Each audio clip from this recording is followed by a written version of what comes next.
বুকে বইছে যমুনা নিয়ে অথই প্রেমের জল, তার তীরে গড়ব আমি আমার প্রেমের তাজমহল। আমি অনেক গান ফিল্মে গাইতে গেছি, দেখেছি কথাবার্তা একটু এলোমেলো, কিন্তু ফিল্মের জন্য প্রযোজ্য। বাট আমি সেখানে মোবাইলটা বন্ধ করে গোপনে চুরি করে চলে এসেছি। মিল্টন ভাই কিছু যোগ করতে চান?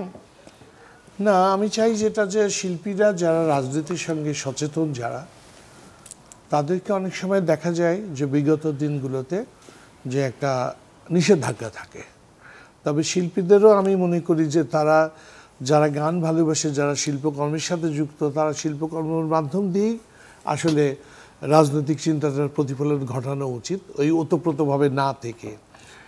আর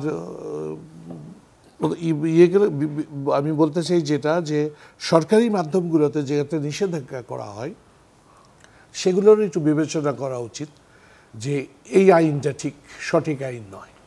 এই যে কিছুক্ষণ আগে মনির ভাই বলছিলেন অপসংস্কৃতির কথা, আপনি কি কোনো অপসংস্কৃতির ফাঁদে পড়েছেন? আমি পড়ি না, রাষ্ট্র পড়েছে। রাষ্ট্র আপনার পড়েছে। ক্যারিয়ারে কি কোনো প্রভাব পড়েছে কিনা এটার? না, আমার ক্যারিয়ারে প্রভাব পড়ে নাই, আমি এটা প্রভাব পড়তে দিই নাই। আমি অনেক গান ফিল্মে গাইতে গেছি, দেখেছি কথাবার্তা একটু এলোমেলো, কিন্তু ফিল্মের জন্য প্রযোজ্য। বাট আমি সেখানে মোবাইলটা বন্ধ করে গোপনে চুরি করে চলে এসেছি। সেই গান গাই নাই বলে আজকে আমি 30 বছর বীর দর্পে কাজ করতে পারছি।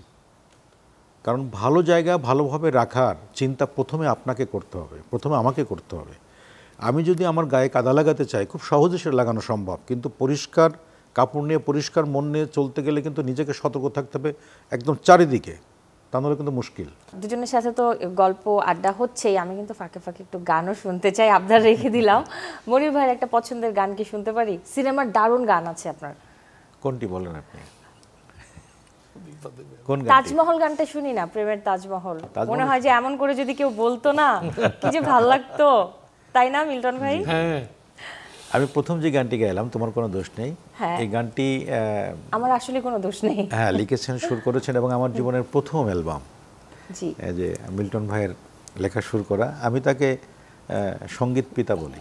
আমি কখনো সামনাসামনি এভাবে বলি নাই, আজকে যেহেতু সুযোগ পেলাম তাই বললাম। এটা নিয়ে অনেক তর্ক বিতর্ক থাকে, কেন তাকে বলবো, তা সেটা তো আমি জানি কেন বলবো। আমি পরিষ্কার যে তাকে ছাড়া বলার আমার কোনো জায়গা নাই। আমি যা পেয়েছি, যা নিয়ে চলছি, যা নিয়ে বেঁচে থাকছি, তো সব কিছুতেই তার অবদান। সঙ্গীতের ক্ষেত্রে আমি তো একদম চকচকা দেখতে পাই। তো এটা নিয়ে অনেকের মনে অনেক দ্বিমত থাকতে পারে, সেটা আমার কিচ্ছু আসে যায় না, কিন্তু বাস্তবতা বাস্তবতাই। তো এই গানটি, তোমার কোনো দোষ নেই, গানটি লেখা ছিল মিল্টন ভাইয়ের। আর এখন যে গানটি গাবো, প্রেমের তাজমহল, এটি লিখেছেন প্রয়াত আহমেদ ইমতিয়াজ বুলবুল। এই বুকে বইছে যমুনা নিয়ে অথই প্রেমের জল, তার তীরে গড়ব আমি আমার প্রেমের তাজমহল, আমার প্রেমের তাজমহল, আমার প্রেমের তাজমহল, আমার প্রেমের তাজমহল, আমার প্রেমের তাজমহল।